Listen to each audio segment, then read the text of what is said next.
first of all, it is so much fun to see you. You just expand year after year. I was telling Barbara, I remember 3 years ago we had a small classroom, you know, a few blocks down. Like, oh yeah, I got a few students who are coming in, global health course. Now you are taking over our college.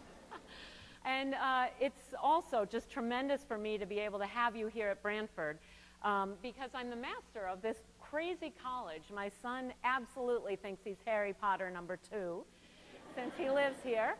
But to see all of you here, and I remember saying this last year, there's a certain real pride I have in this because I've been very involved in, I think, enabling Yale to use some of its tremendous asset and tremendous power in the world to try to improve health around the globe. And it's been no small task because these big universities are ships, gigantic ships, to try to advocate that global health is important. People who don't have access to everything we do, this is critically important.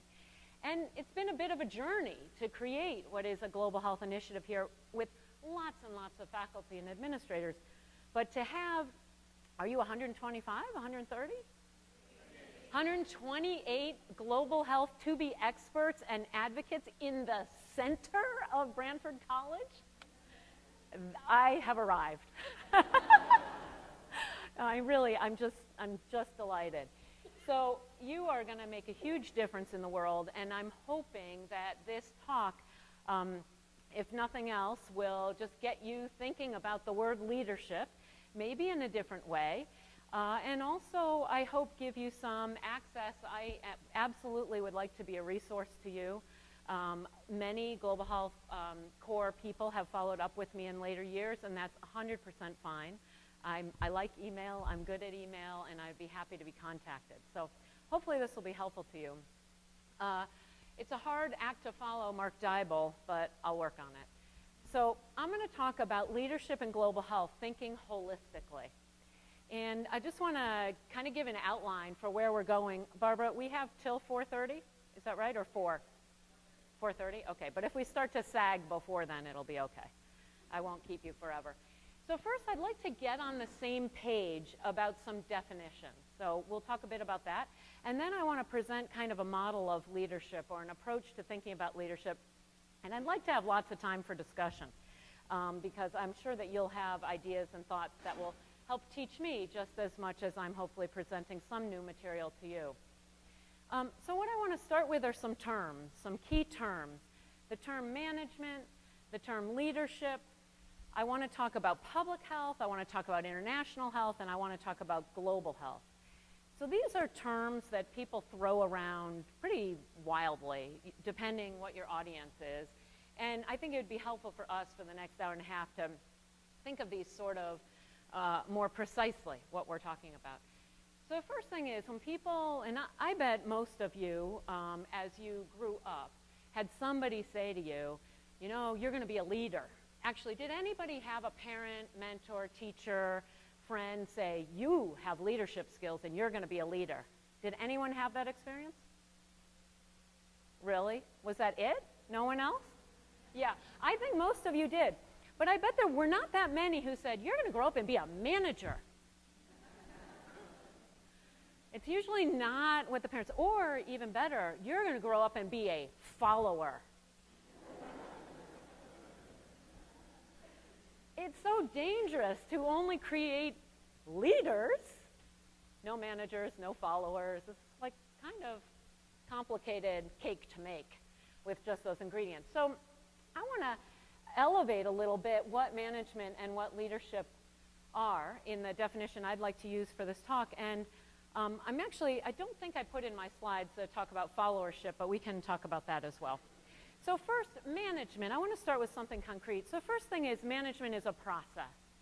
You know, it's not just, boom, we did management, we're now done. It is an ongoing process that unfolds. And it's really the process of achieving predetermined objectives. Someone else has set the objectives, or you in a different role have set the objective, but they're predetermined, and you need to achieve those through others. Human resources, financial resources, technical resources, relationship resources. And so this idea of management is completely embedded with actually being able to implement those big ideas and those big objectives. In my experience, working in global health, and I would say working in the US healthcare system as well, I don't think I would say this is generally true. This piece, which is management, which translates like the general strategy to the front line, is very under-resourced. And it's very underappreciated. Just like your parents didn't raise you to be a manager, most people who are in organizations are like, oh, the management, whatever, I'm doing the real work. But what's complicated about this, and I think you will all fall into this where you're assigned, people have big ideas. They're advocates. They want to change the way primary care is given. They want to change the way food is allocated. But the management of that process is just an enormously complex endeavor, and that's where you're going to come in. I guarantee you, you will be thought to be the person who is able to somehow push this idea ahead. And so I would, in your own mind, be thinking, actually, management's not such a bad thing to do. It's a very interesting, it's an interesting task to be involved with, but it isn't the same as setting the objective. It's really executing on that. Now, I just want to now put up something in contrast to that, leadership. And I would like to just talk a bit about this approach to leadership. And I'm going to define it as the process of engaging others to achieve group objectives. And I'm curious, as you read that, what your reflection is on that. Good, bad, indifferent. What do you think of that definition? Yeah. More collaboration than I would have thought leadership usually involves. Yep. Yeah. Yep. So the word engaging is kind of a modern word, actually, to use in a definition of leadership.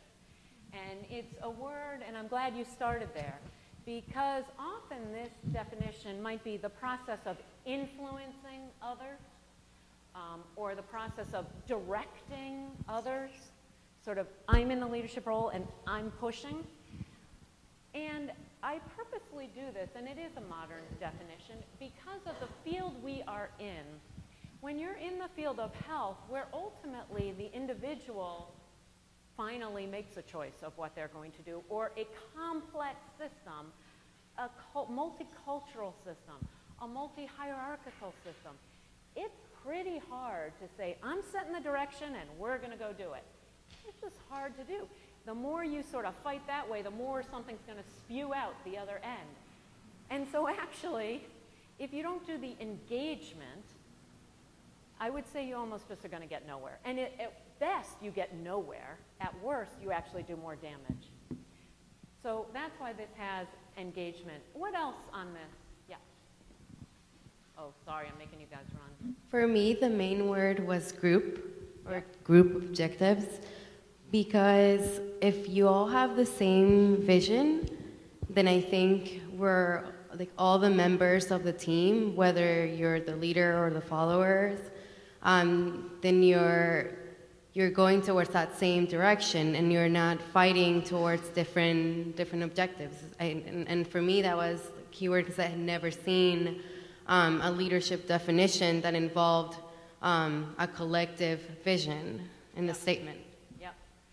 Great, exactly. So again, modern in the sense of really getting to a group objective, getting a collective thinking, collective vision, I think of as being fundamental in leadership. Now, you're absolutely right that traditionally, again, a leader out there set some kind of objective and then gave it to the management team, and they went and did it. And everybody on that management team is now a follower, and they followed the leader. But of course, decades and centuries and millennia of experience would tell us, oh, that's actually not the way the world works. Very frequently, that's not at all what happens. Even in a complete dictatorship, that doesn't happen, because at the end of the day, when you're at the front line, you decide whether you're going to take that pill or not. You decide whether you're going to eat that whatever or not. I mean, at the end, there is more power in the front line than perhaps people in leadership roles sometimes think. Because ultimately, you know, people drive their own place in the world, and communities drive their own place in the world. So the issue about group objectives that's in here also is, how in this definition are the group objectives set? Yeah.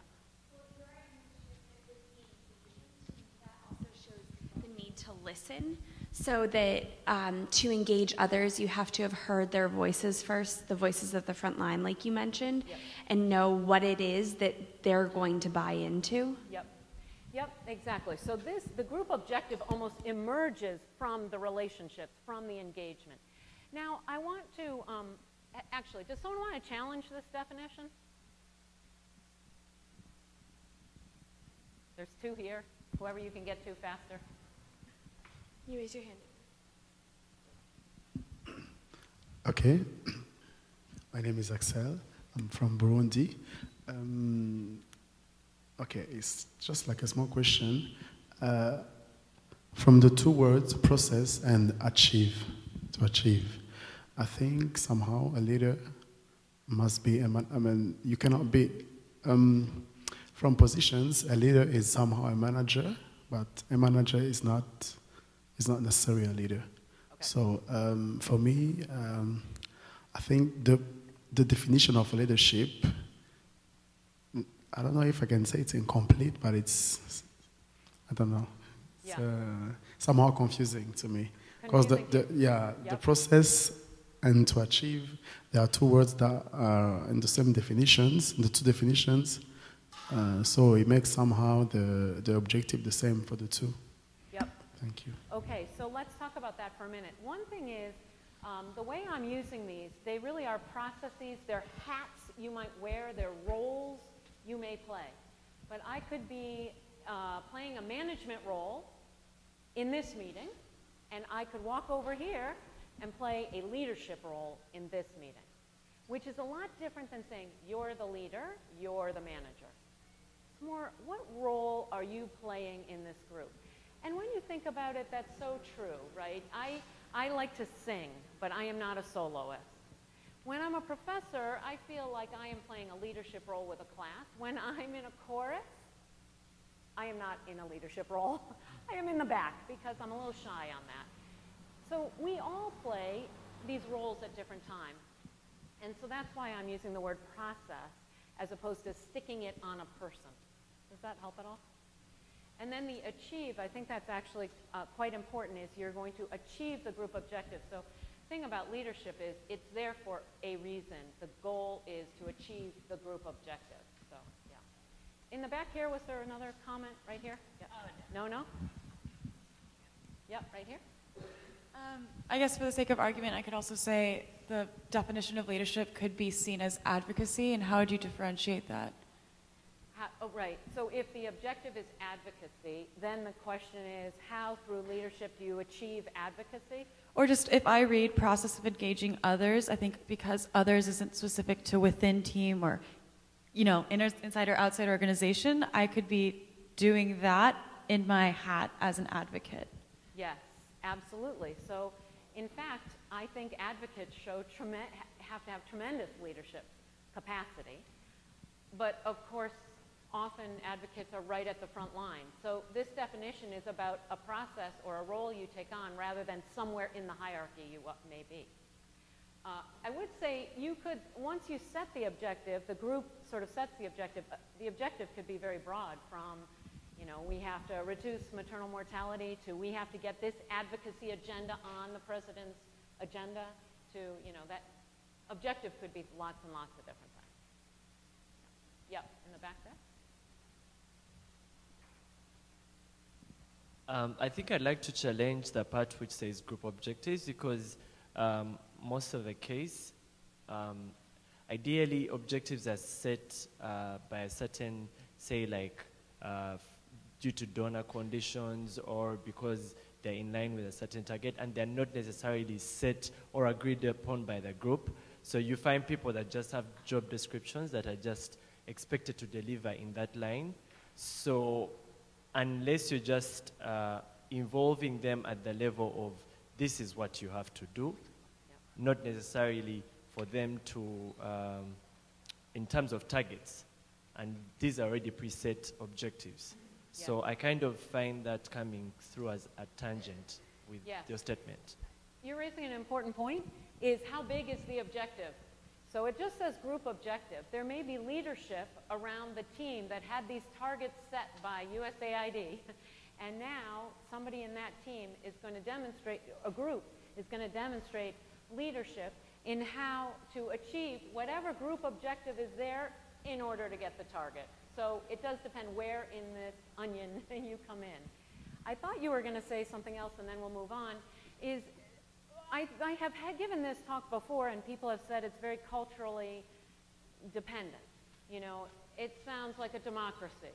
It sounds like very human rights oriented. It has this sort of culturally determined piece. And of course there is some of that. We all have to disclose, you know, our history and where we come from. But I want to talk about it a bit more, because the process of engaging others really means you've got to read the culture. You've got to understand, actually, you do not engage this Minister of Health. I mean, engaging this Minister of Health means when she says do this, you do it. That is the engagement. That is how you have the best relationship. Or, you know, a chief that's somewhere. You know, at the end of the day, this is, I don't know, is anyone from Ghana here? I've been working in Ghana. And there's a whole thing about the prayer camps in Ghana. And there's only, engagement doesn't mean I'm going to go in and change their mind. Engagement means, as you were saying, listen, take direction, consider, think about it. It doesn't mean you have power necessarily. You are engaging, and sometimes that has to be culturally, it has to be tweaked culturally.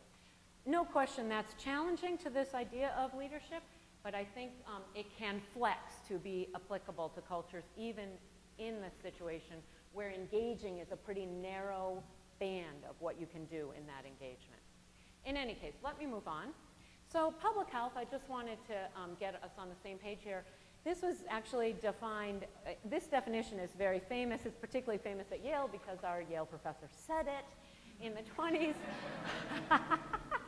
But public health is this: the science and art of preventing disease, prolonging life, and promoting health and efficacy through organized efforts to enable every citizen, it's 1920, I'm sorry, I'm really sorry, birthright and longevity. So anachronisms aside, the idea from the beginning here was that it's science and art. It's not just medicine, it's not just science, it's not just this is the clinical guideline, follow it. There's art to it. That the prevention, the prolonging, the idea of promoting health, not just the use of healthcare, and also the efficacy, health and efficacy through organized efforts. So the idea is not clinical, like I'm a doctor and I'll help this patient, but we're going to organize. We're going to get 128 people in a room under Barbara's fabulous leadership, and we are going to organize to make a real change in the world. That's what really the idea underneath public health is. And of course, what's the ultimate goal? To enable every person the birthright of, you know, health and longevity. So this idea of it's really a collective is why that leadership concept also, I think, in public health has to have collectivism in it. Has to be the engaging in others, because that ultimately is the only way to do this kind of collective work in public health. So that's the 20s. Then in the 70s, this term international health became quite much in vogue. And it really was the application of those principles of public health to problems that affect low and middle income countries.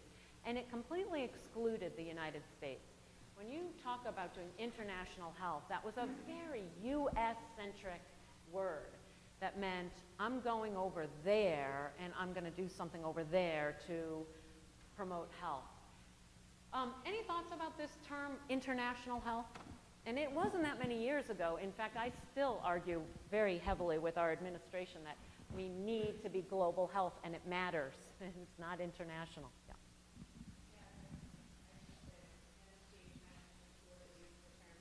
Global health, because I actually hate this term. And I interviewed at some schools and asked them about it, and I didn't love all of my answers. It's very superior and inferior, and global health denotes the partnership. That's why we are the Global Health Corps, and I'm sure that was wisely chosen. International health is one-sided to the other. It's us helping you, which I didn't like. Yep. Great. Any other? Here? I can probably. International also suggests state to state, so government aid to other governments versus perhaps taking into account other types of communities and other ways that people identify, so non-state actors, for example. So I think that the international part versus, again, global, which takes in different other kinds of contexts aside from statehood. Excellent. Right. National, why is that in there? Yeah. Yep. Good. Any other comments on this? Yeah. Well, just kind of along the same note, it seems more exclusive because many of the health concerns of low-income and middle-income countries are still the same health concerns in higher-income countries. Yep, exactly. And so the 70s and 80s were times, and it is kind of interesting because the people who went to do this were very human rights oriented, were very liberal, really wanted to use what the U.S. and felt like really good intentions, use what the U.S. knows and go help poor people. So today, this is politically untenable, really, in the field of global health because it's a collective problem, the one globe concept, the concept that high-income countries have created problems in low- and middle-income countries. That, in fact, the problems, as you just said, are shared. The fact that there are communities not defined by nations or inter-nations, all kinds of communities. And the emerging concept of global health is really the area of study and practice focused on improving human health and achieving equity in health for all people.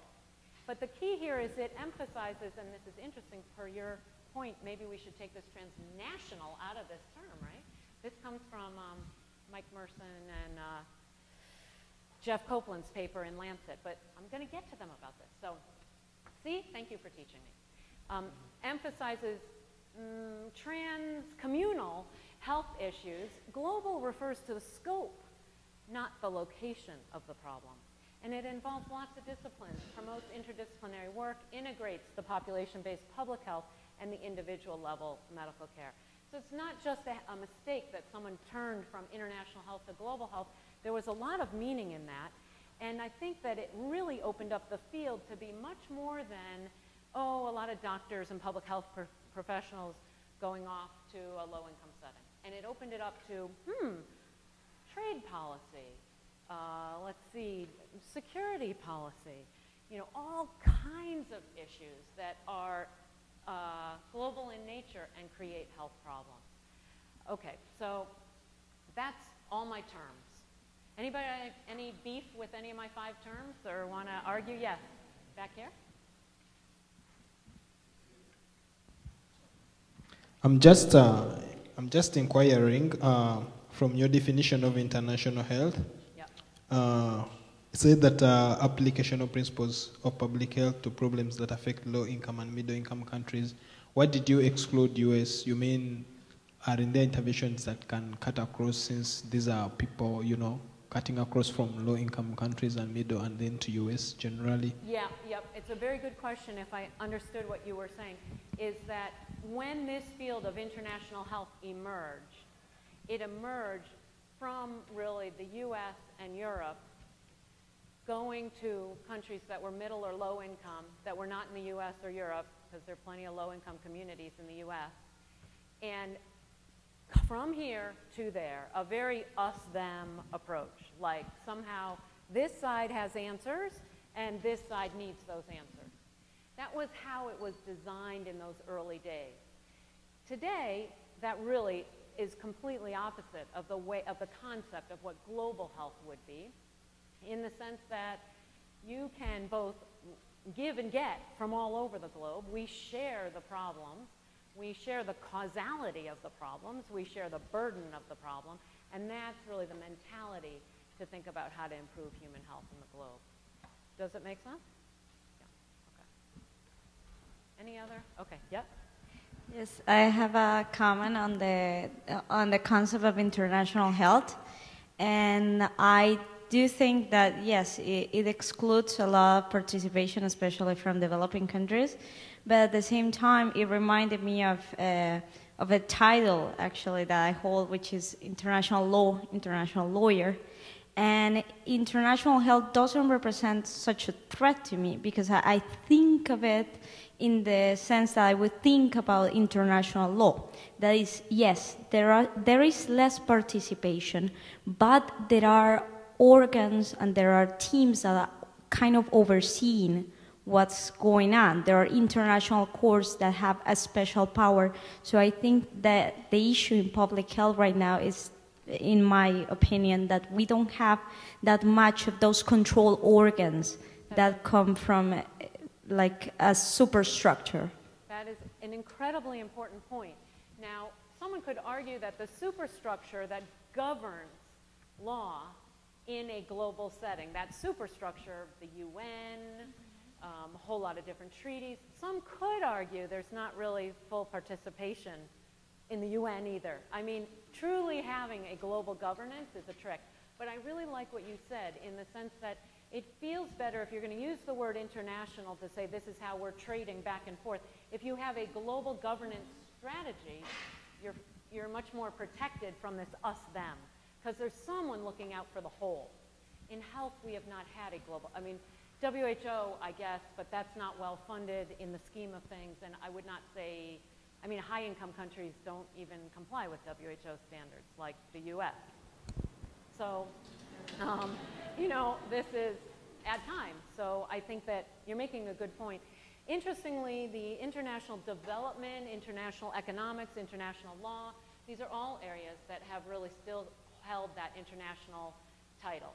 And the question over time, international affairs, we're just trying to wonder if we should rename our Jackson Institute and be sure it's global affairs. So it's a complicated issue. I think you guys got the main point. Okay, so can we move on to the next second topic? Yeah, some of you are like, please move on. Okay, leadership theory. So I, of course, you know, have to apologize for covering millennia of leadership thinking in 45 minutes. So I apologize for that ahead of time. But I think that there are some things, particularly as you are at this juncture where you're about to carry this huge title into the field and I think be really seen as somebody who's bringing some leadership or assisting people in leadership to pretty complicated problems. I think it's an important time to think about the theory behind this and its implications. So I want to talk about sort of three theories of leadership: trait theory, behavior theory, and contingency theory. And I want to take us through the history a little bit on this so we understand its implications. And I'll start with trait theory. And in the trait theory of leadership really flourished in the United States in the scholarship written in the late 1880s. This is a really long time ago. And people thought at that time, and the scholars about leadership and the, I would say, business owners who were looking for people who could lead, it was thought that leadership was reflected in the personal traits of somebody. So what would be some of those personal traits that you imagine in the 1880s in the United States? People thought, aha, I found someone who is XYZQR, therefore they're going to be good at leadership. What would some of those traits be? In the 1800s, probably 1880s, still like a white man who owns property. White man property, good. 3 traits. What else? We got aggressive up here. So that might be a behavior, but I don't know. It depends whether you think aggressiveness is a genetic trait. I don't know. It's maybe, yeah. I would say big in stature. Like you couldn't be short or Powerful. petite. Mm-hmm. Great. Yep. Burly. Yep. Oh, could you give her the microphone? Sorry. Thanks. Especially someone who belongs to a royal family. A royal family. Yeah. So lineage or ascendancy. Yep. Good. Sorry. they had bumps in all the right places on their head. Oh, that's a good one. Okay, you want to explain that? The bumps on the head theory. Sure. I took a class on Victorian America. It's fascinating. People did weird things at the time. But they used to think, and you were able to get self-help books that literally had maps of people's heads. And depending on where you had bumps on your head and on your skull, you would be able to diagnose whether someone was fearful or very confident or selfish or secretive. So it's called phrenology, and this was a legitimate science. Also, if your parent... It was near eugenics, wasn't it? Was near eugenics. Beginning of eugenics, yes. Going into eugenics, which had a different definition then than it did 60 years later in Germany. But yeah, that's part of it, and also the fact that your parents weren't criminals. If your parents weren't criminals, you're more likely to not be a criminal either. So again, of good lineage, of good stock, from coming from a good family was very important. Great. Anything else? Eloquence. Eloquence. Okay, again, that might be a behavior rather than a trait, because it's how you speak rather than the actual trait. So I put up many of the ones you did: tall, athletic, attractive, male. Oh, I didn't put, often people put white. You know, it had this sense that you could look across this group in this room, maybe have everybody stand up and go, "You'll be our leaders." I know, now you laugh.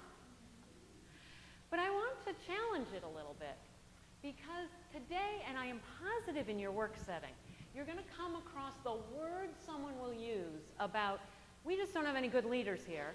You know, we need someone who, and before you know it, they're going to slide right into trait theory. It happens. It's subconscious. It completely happens. Or people say, oh, you know, I think Andy's really a good leader. And you're thinking to yourself, yeah, he's a tall white guy who's handsome. It happens all the time without people knowing that it happens. So it's good to raise the consciousness about this and realize that some of that is going on.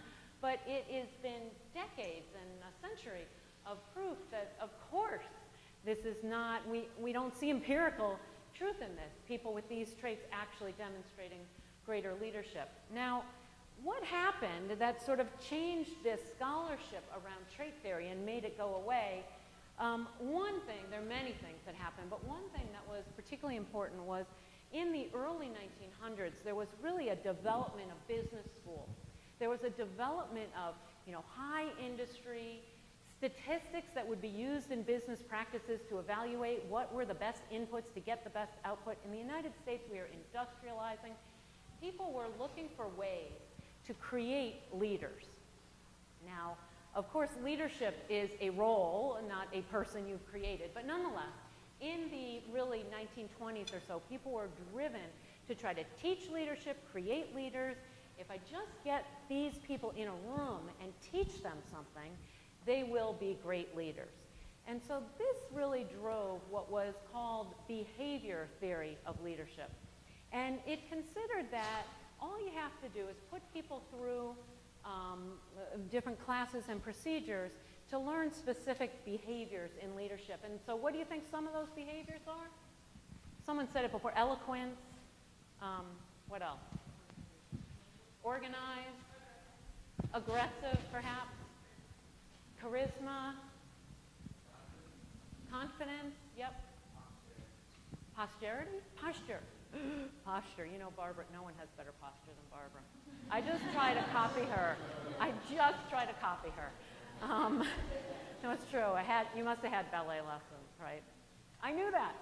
Yeah, it's awesome.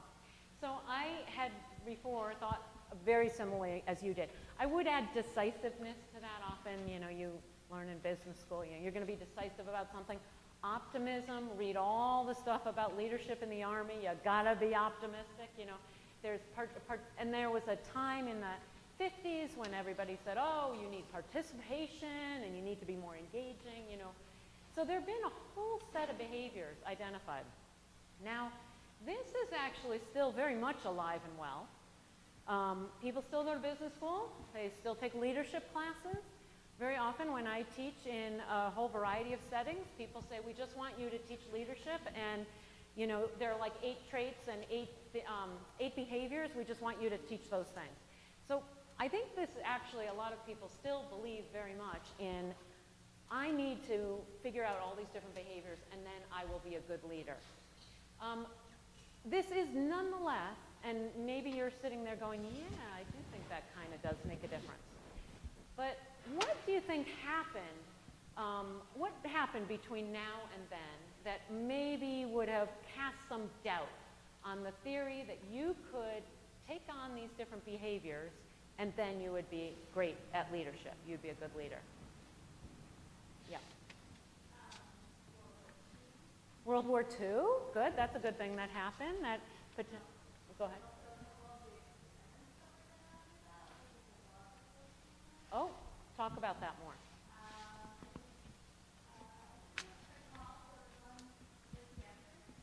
The psychological experiment. Yep. Go ahead. I think it started with an M, like the, oh. Are you thinking of the one done here at Yale? Possibly. Uh-oh. I don't even want to talk about that. Go ahead. Tell us about the Stanford one and what that's ringing for you. So I think they brought up the ideas that, that if you put people in certain circumstances, no matter kind of what you are talking about the Yale one. Okay, what yeah. their behaviors. I have a lot of problems with that one too. But no matter what they bring to that situation, they will act in certain ways. Right. And so the ones at Yale were those nasty ones called, I think it was the Millman, yeah, or Milner maybe, where, you know, people who were loving, participatory, collective, all the good things, nonetheless would still give an electric shock to someone they sort of liked because they were in an environment that was putting pressure on them to do something bad. Yes, and World War II, I mean, we've seen a lot of this. One of the stories I like to tell about this one is just the idea that the same person could be very successful in leadership specifically in one instance, but fail in another. And that brought complexity. It cannot be just behavior and traits because let's think about, for instance, President Johnson. President Johnson history has generally written about President Johnson as being drop-dead brilliant at American civil rights. That he understood the South, he understood sort of strategy, he was able to convene the necessary conversations and resources to get the United States to pass civil rights at a time that was very hard to do. And the history on this is fascinating to read, just exactly the fabulous leadership process that he allowed to unfold and a great outcome. But almost very few years later, he was ensconced in the Vietnam War. And history has generally written about President Johnson's role in Vietnam as not being terribly good leadership. And yet, same person, same traits, probably same behaviors, I mean, innate abilities, competencies, but completely different context. One that he understood in the South and the politics of that and Congress and kind of got that. And another, he'd never been to Vietnam, didn't really, international, like, security was not, always, he hadn't had the same level of experience, complicated situation. So this sort of began, not just this, but other things we've talked about, began a whole host of writing that this just can't be right. We don't have leadership right here. We haven't nailed it in saying it's about behaviors. And so this really began to give birth to something called contingency theory of leadership. And this is really the concept that one's capacity for leadership depends on the situation. And the key to leadership is reading the human, the political, the technical, and the economic environment. And that probably should have cultural and social and every other biologic, every other factor you can get in there, really reading that environment. That suddenly you can't talk about one person when you talk about leadership. You have to talk about that person in their environment. And that's why leadership is engaging others, because it isn't this one thing, person, team, organization. It emerges from the relationship between that person and the environment they're in. It's a very different approach to leadership, but I think important, and this is how we got this third definition. at the end of the day, if you buy all of this, the leadership is really a property of the system. It's not the property of one individual, because it's the relationship between that individual playing this leadership role and the environment they're in. Maybe the followers, maybe the stakeholders, constituents, etc.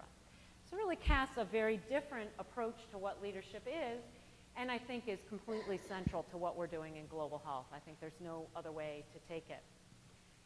So this leads to a pretty important developmental goal in people who are going to take these leadership roles. And the developmental goal in my mind is really moving from an individual-based explanation for the events that occur to a systems-based explanation of the events that occur. So let's take an example. Individual level would be, okay, Kyle and Marty do not get along. They are different personalities, they come from different places, they just don't, you know, Marty is stubborn and Kyle is, I don't know what, short-tempered, and they just don't get along. So the reason we can't get anything done here is because those two people don't get along. How many people have ever heard that given as an example of why something failed, that two people didn't get along? Like everybody, right? Okay. That is an individual level analysis of a problem. But a group level analysis would be, well, let's get a little more information. Kyle is a physician. Marty is a public health practitioner. And let's just say these groups have had a historical conflict that may explain the current conflict. Like, it isn't always true, but you could find in the United States, I think there's some of this, where most of the money has gone to medical and less of the money has gone to public health practitioners. The hierarchy are the MDs. The MPHs are kind of lower than. So being members of those groups could drive the conflict rather than Kyle and Marty don't like each other. It's actually each in their environment. So this is a very different approach, and then we could even go one higher to the systems level and say, in addition to the fact that medical and public health have conflicts, which is played out as individuals, they're both living in a pressure cooker called the ACA or Obamacare. ACA if you like it, Obamacare if you don't. So now, when Obamacare comes in and all of a sudden Kyle and Marty are really angry at each other, and everybody says, you know, the two of them, they just don't get along. Kyle is short-tempered and Marty is stubborn. We need to get rid of Kyle. If we just get rid of Kyle, we get a new physician, everything will be fine. Wrong. Because it's not about their personality. It's about, oh, there's medicine and public health, and they have different perspectives. Oh, and they're under pressure because of this. So the leadership question in looking at these cases, and in, I don't know how quickly you go to the field, but in 2 months, a month and a half, you'll be in a meeting where you're going to hear somebody diagnosing a problem. What are you laughing at? 1 week. Okay. Next week, you're going to be in a meeting and someone is going to have a problem. And you're going to hear them diagnose it as an individual level problem. And if you try to solve it at the individual level, that's called scapegoating. You're just taking that one person and putting it all on them, not really understanding. Actually, it's much deeper than that. I could replace Kyle with Kenny, but we're going to have the same problem because Kenny is still a physician and Marty is still a public health person, and there's the ACA. Those things haven't changed. So what does this ultimately lead us to?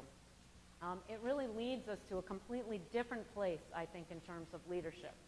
And I have one slide here that I hope will go over well. I've never used it before, but it's the way I think about leadership and systems. So here is the organization. So you all have an assignment in an organization, right? Everybody's got that coming up? Okay. And the organization lives in an environment. And the environment, my previous example, Kenny and Marty would, or Kyle and Marty would be working in that organization, they living in an environment of Obamacare or the ACA. And the key is there's a boundary around the organization. What do you think I mean by boundary? Boundary around the organization.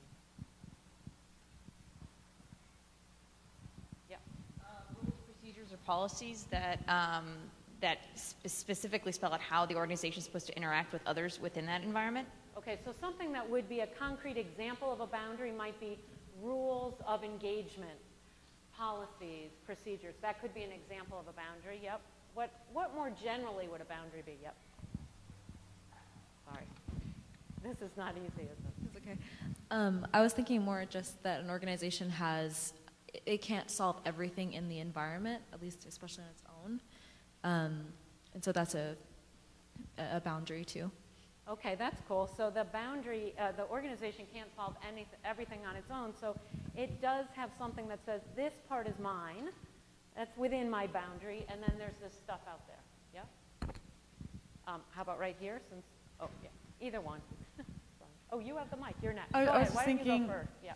In terms of transparency, or just defining that boundary in order to clarify that any interaction that goes between them must be clearly defined, and any communication or whatever that shape may be. Yep. So it's clarifying the communication, and it's a very well. We'll get to that. So is that what you meant? It's sort of clarifying the communication that goes between inside and outside. Is that what you're saying? You want to add to it? Give her a voice back. Let's give her her voice back, because I didn't do justice to that. No, I guess I was just saying it as, I don't know, I was thinking of it as a cell and like a cellular environment. I was going to go down that road. You go, girl. That's exactly what you should think of it as a cell. Yes.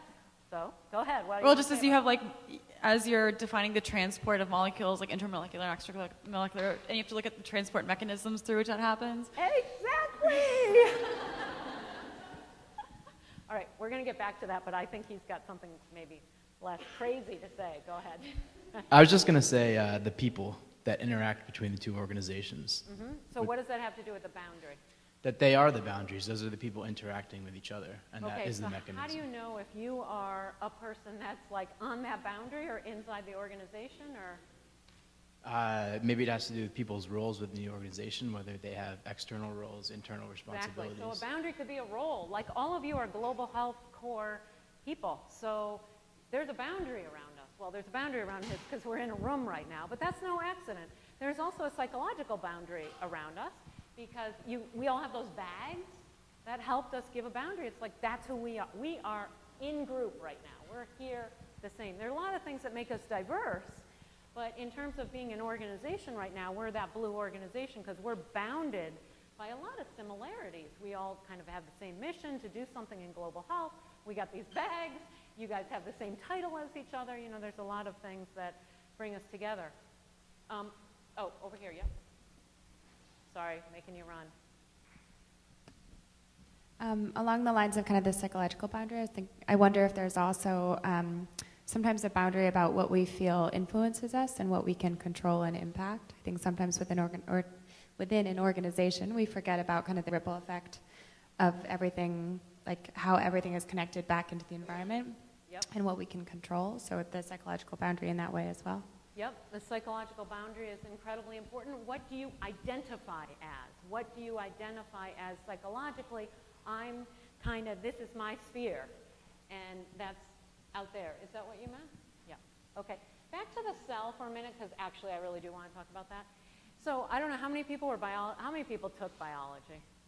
Okay, good. Then we're all on the same page. I did not take that much biology, and I am older, so like, I don't think there were organelles when I was in high school.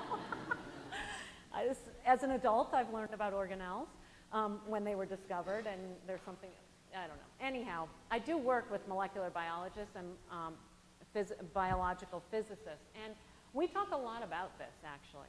That what keeps life going, a cell dies if it doesn't have a boundary. I mean, that is the definition of life. You put a boundary around something, that cell can now do something. It can produce something, it can bring something in, it can convert it, and it can push something out. If you don't have the boundary, it's just like the mitochondria and all, you know, everything's just flying out into the environment. And there's no life. So let's take that up a notch to social interactions.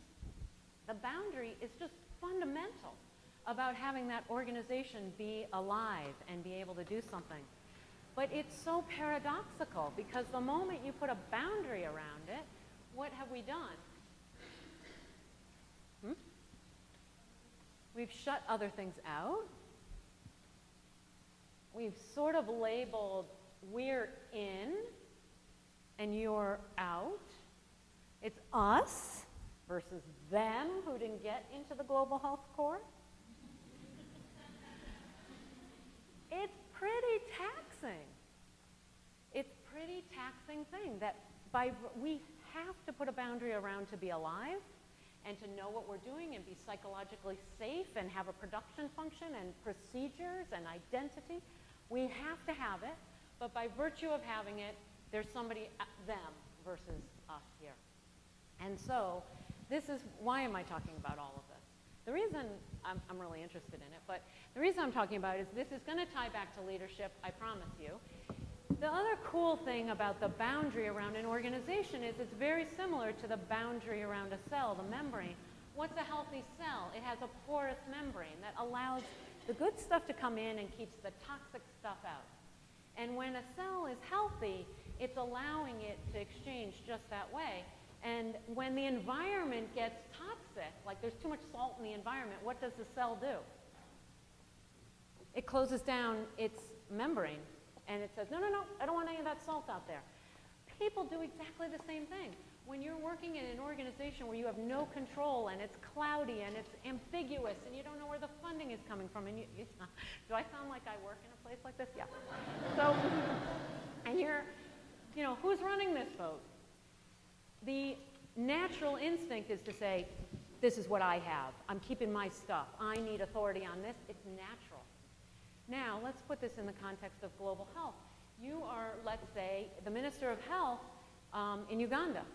And you got 1 million different donors. They're telling you what to do. The U.S. is telling you you got to do this. DFID is telling you you got to do that. Your culture is telling you you got to do something else. There's not that much. It's a crazy environment that's working in. So it's very natural for some ministries of health to say, no, these are the rules. We do it this way. Because it's a way to manage the craziness of the environment that they don't always have control over because of the disparities that exist. So I think this is always a very fascinating thing. When you see someone kind of closing down, you don't think, wow, what's wrong with them? What's wrong with that Minister of Health? They're so rule-bound. Well, that is their protection in a crazy environment. And if you start thinking about your role this way and the world more this way, it brings a lot of compassion. Instead of blaming an organization, a person, a group, you say, wait a minute, what is the environment they're in and what's the natural adaptive reaction they're having? And it brings this, I think that's what helps us do the us-them better because it's a system that has pathologies that emerge but not due to one piece of the system. So this boundary is porous, ideally keeping out toxic things and bringing in things that are needed. And what I would say is, so I'm going to have to tie it back to leadership, the root job of leadership is to manage this boundary in a healthy way.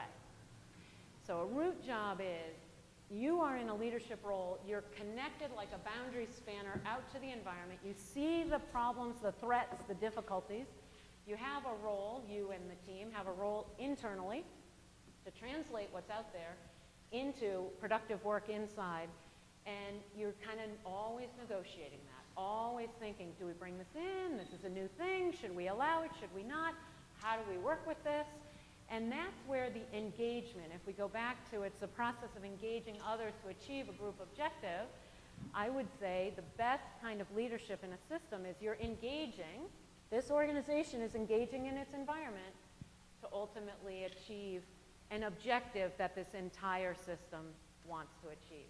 And that, to me, is really a very, very tough thing to do, but I think a very concrete thing to do. The method, oh, these are my little lines. See, come bring stuff in, take stuff out. Okay.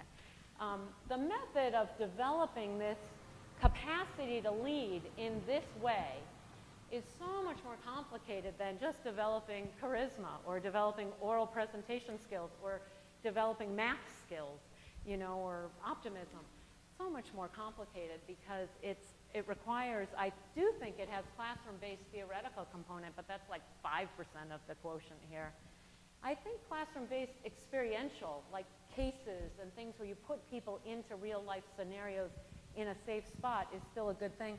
But the vast majority of this capacity just comes from field work, you know, where you just step into it and go, oh, man, I'm going to learn from this.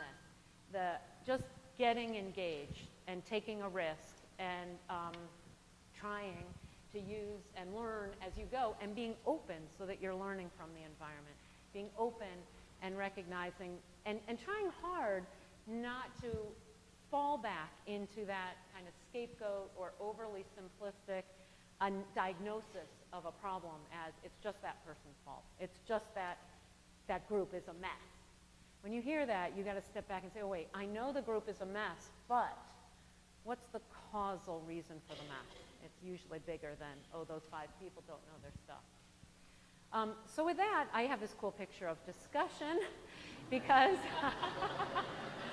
I much prefer this, where everybody's around, there's kind of a cool boundary, and there's big discussion, than the beginning one, which is sort of there's one penguin in front and everybody is following them. This, I think, is real leadership happening. So I'd love to hear your thoughts. If you have any reaction, questions, comments. Yeah? Yeah? Well, let's get you a mic. Here you go. Okay. Thank you. Yeah. Thank you for your presentation. I really like it because yesterday we were talking about something like this, my small group, about causing change in our communities where we're going. And some people were very, very pessimistic and saying, how do you create change in an organization with the policies, rules, regulations, what have you, executive directors who are 70 years old and all that. And what you talked about field-based being 75%, I agree with you, is that because I gave my personal experience, I said, if you are able to learn the community that you're serving, then you are able to influence your executive director, who is 70 years, to think in the same way you're thinking, and therefore you can cause change. Yeah. So I thank you. My pleasure. Thank you. Yeah. Let's see. Right here? Right behind you, I think. Hi, I'm Charlotte. I'm going to be working in Washington, D.C. this year. First, I wanted to say thank you so much for taking the time to define all the terms that we were using in your presentation. I really appreciated that. And then I guess I've been thinking about the 3 different types of theories of leadership that you gave to us, and I think it's wonderful that in a room like this we can see how we can develop the capacity to lead in so many different ways, but I know we're going to be going back out into the field where, at least in the United States where I'm working, I feel like I hear often sort of people going back to the behavioral theories and the trait theories.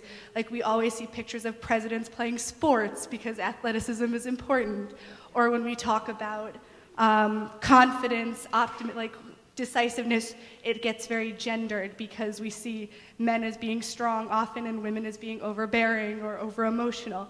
So I guess my question to you would be, how can we spread these ideas and get a more unified idea of leadership for all the communities we're going to be working with when they don't necessarily hold those same definitions and have that same knowledge that we now have? Yep, no, I think this is incredibly important, and it's a really tough thing to do, no question. I think it's sort of like, you know, solving world hunger in some ways. But the truth is, in your interactions with people, every little bit really helps. And it helps in 2 ways. Sometimes you have the opportunity, because your relationship is such, that you can have a teachable moment. But then the other thing it helps with is it gives you great patience. Because even somebody who is completely stigmatizing one scapegoat, this, you can think to yourself, you know, how did this emerge, that this person has this mental model?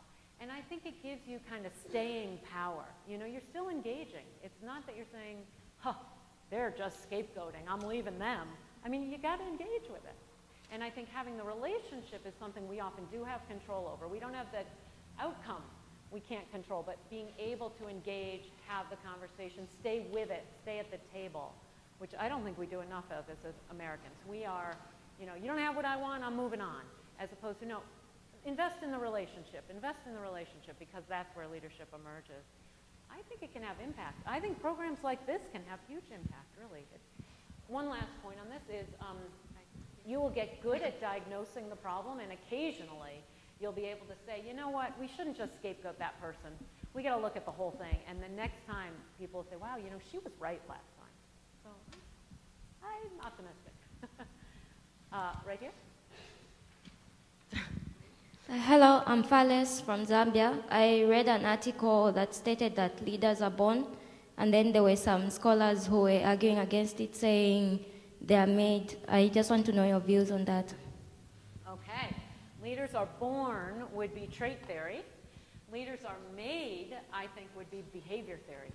I don't agree with either of them. I think actually, you know, at the end of the day, it's very rare that I use the term leader, actually, because I think that sounds very much like it's all about a person.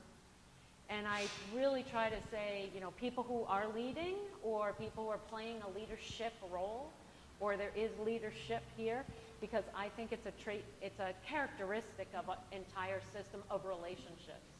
So are leaders made? I don't know. I guess sometimes people have the capacity to lead and sometimes they don't. So I can't say they're made forever. There's a situation in which you will be able to lead very well, and there'll be other situations where you won't be able to. Sorry. I was wondering if you can go back to the last slide. This one? No, the one that had the percentages of education, the classroom, that one.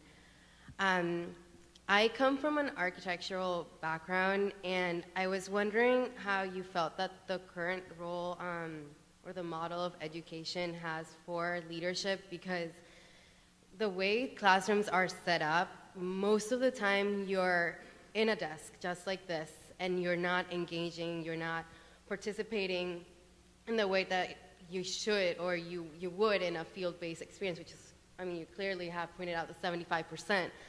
So, I mean, how do you feel about the role that education and this, like, I'm thinking architecturally spaces are set up to encourage young leaders to become, you know, what we're expecting them to do? I think it's tremendously difficult and problematic. It's one of the things that makes me most nervous about all the online education, actually, is I think it's important to get information and tasks.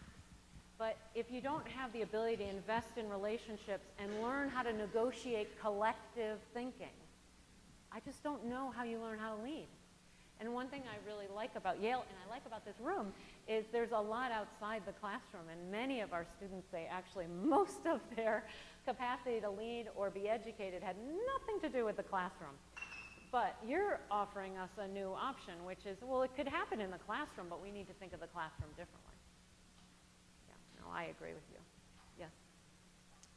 Been interesting studies, like political psychology studies, that you know, show various participants pictures of political candidates, and they ask them to make a split-second decision and choose the candidate that they would vote for, and they choose the more attractive, I guess, like masculine-featured candidates, and I was wondering, so you could look at it either from a socialization perspective or evolutionary, like, you know, maybe we're socialized to have subconscious thoughts about trait and behavior theory. You know, in America, we've had a history of white males having the power, and that's shifting a bit, but then also there's the evolutionary argument that, you know, maybe it's hardwired in our nature that very tall,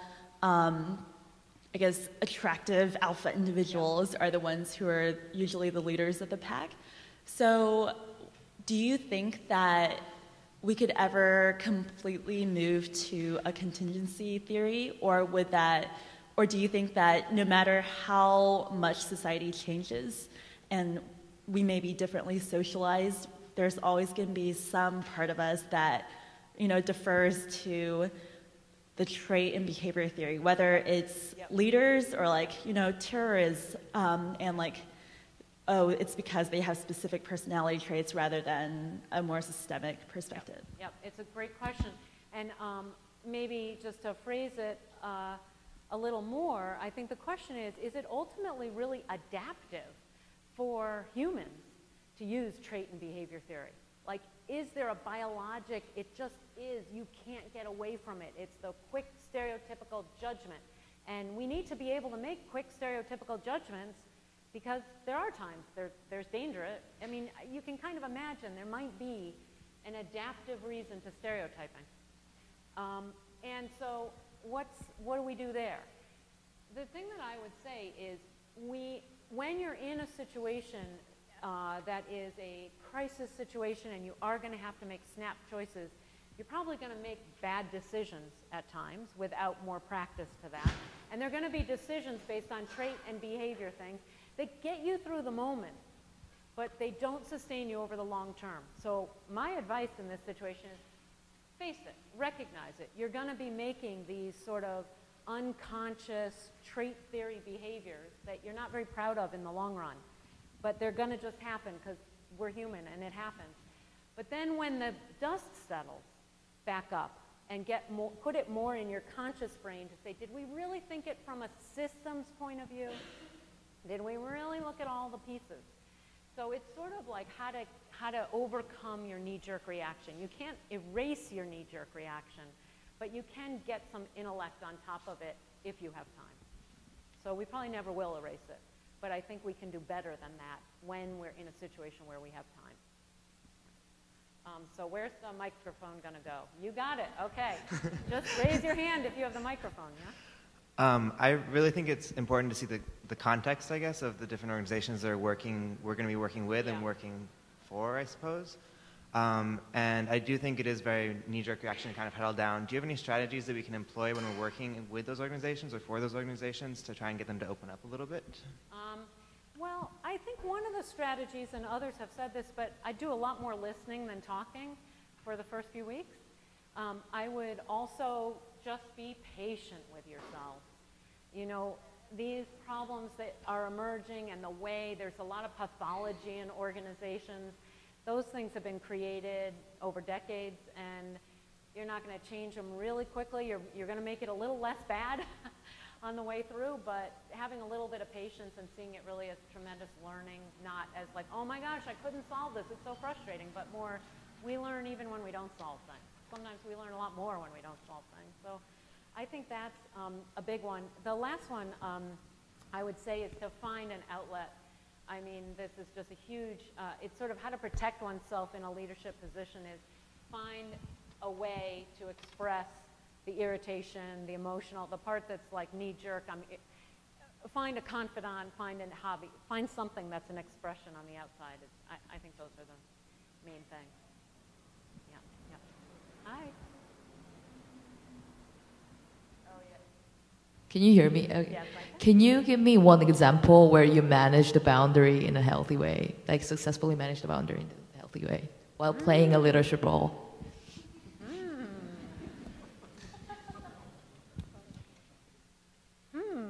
Wow. You know, the ones that are coming to mind, I'm thinking aren't that shareable. But, but I will nonetheless, what the heck. Okay, here is, I'm in the middle of managing a boundary and I'm praying in a healthy way. So it's complicated because we want to do something at Yale that's magnificent in global affairs. We want to be able to think of using whatever kind of expertise and assets and prestige and power and anything that's at Yale to make the world a better place, which means you got to think about economic development, international security, and health. But there's a lot of fighting over resources to be able to do this one. Which one's more important? Should it be health? Should it be? And they all, faculty are all associated with different agendas. So my strategy in this is twofold. One it's a chaotic environment. We're never sure like where the resources are going to go, so that I have to be totally clear of what our agenda is. So that's thing one of managing a boundary in a healthy way. Know yourself. What do I need? And I don't just mean me. I mean what does the global health agenda need for Yale? So that's thing one. So once you've identified that, then thing two, commit it to writing.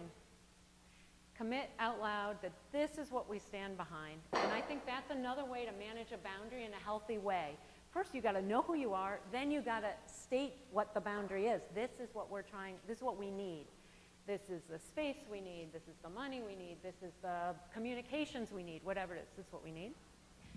And then I would say the third thing is then to realize you are fit within a larger system and be able to put yourself in the shoes of the other. So in my world, let's say today, the other is people who want to worry about international security and, or global security and global development. I want to worry about global health. I know they're all related, but you know, but I got to put myself in their shoes and say, well, you know, we're trying to get the whole. I have my piece, but I got to get the whole. So I think there are kind of three things there. You know, one, know yourself. Two, commit it to writing so you can really communicate what is your boundary. And then three, understand the other and, you know, have a little bit of like, okay, I got to be a little more patient because it's bigger than I am. I don't know. Does that answer? Okay, and then get a therapist.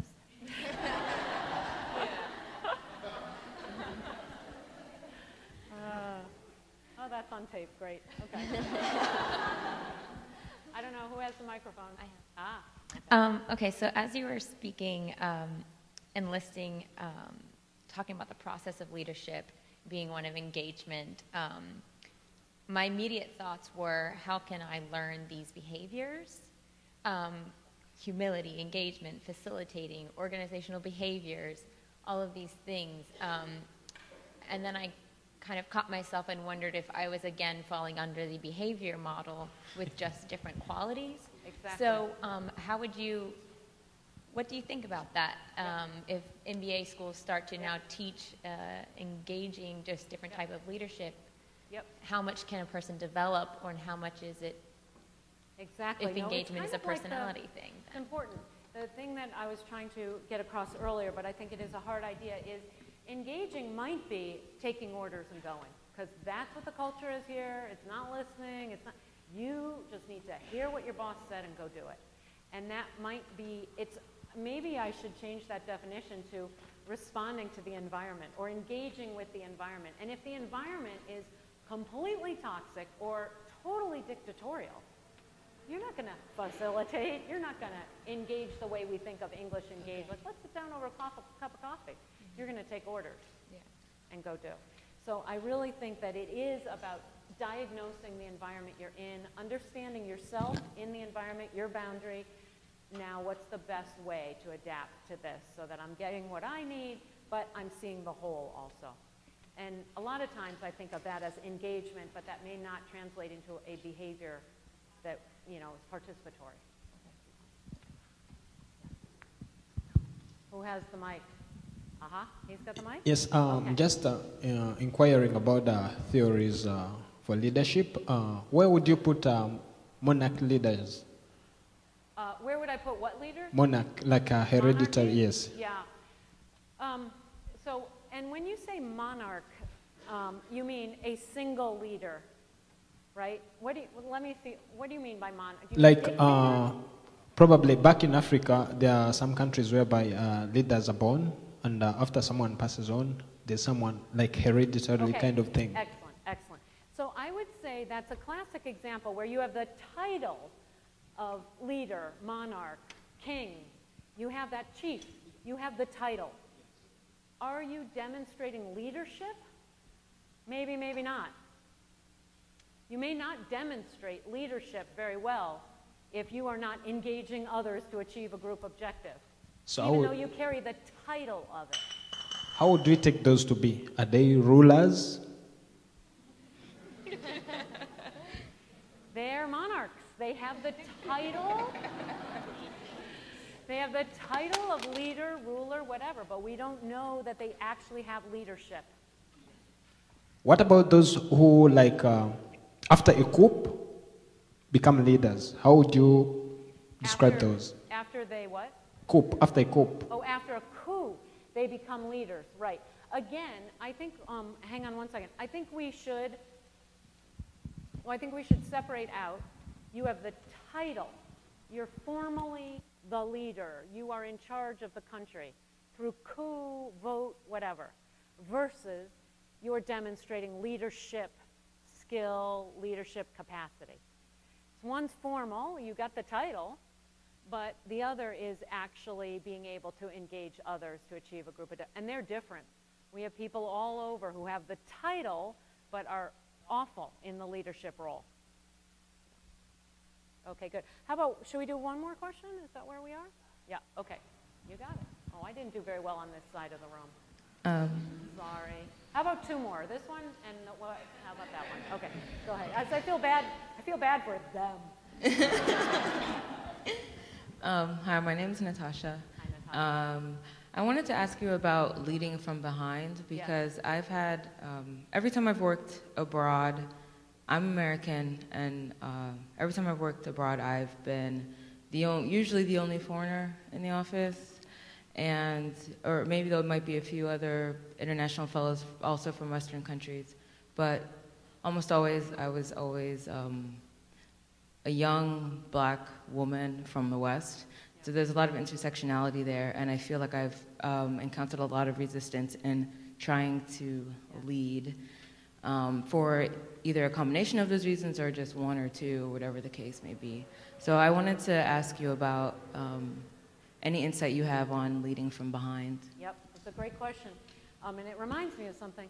So leading from behind, I think, is a very reasonable way to lead.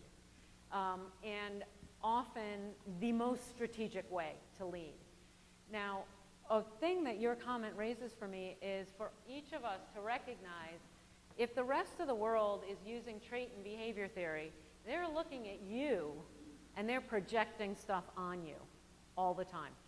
Like, try being a Yale professor and go to the middle of a prayer camp in Ghana. Let me just tell you, people start to act differently. So there's, no matter who you are, no matter what you represent, somebody is going to be stereotyping. They're going to be projecting something on you.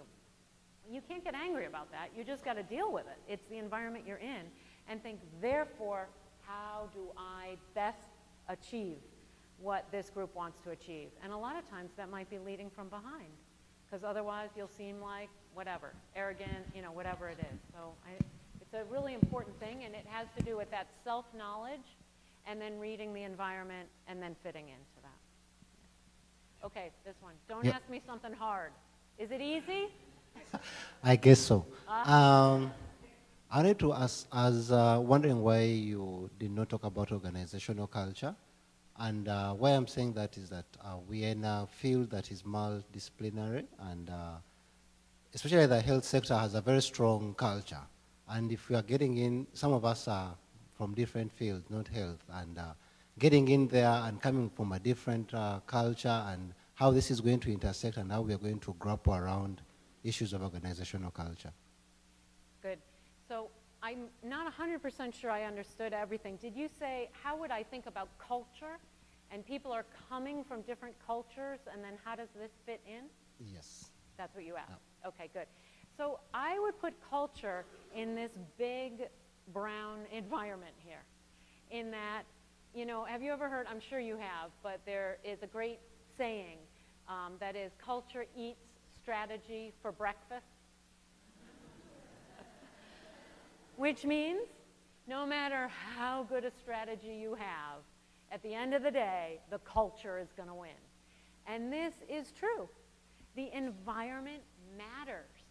And so you've got to read the culture. Even though you have an innovation, you have to read the culture. It's like this, leading from behind, and figure out, given that, because that's not changing, it takes decades and centuries to create culture, and it's always adapting. It's evolutionary.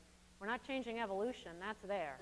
So how do we work with that to put in the change we might want, or this organization to think about the change we may want, given that culture?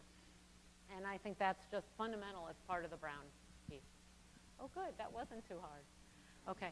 Well, thank you all so much. I so appreciate it.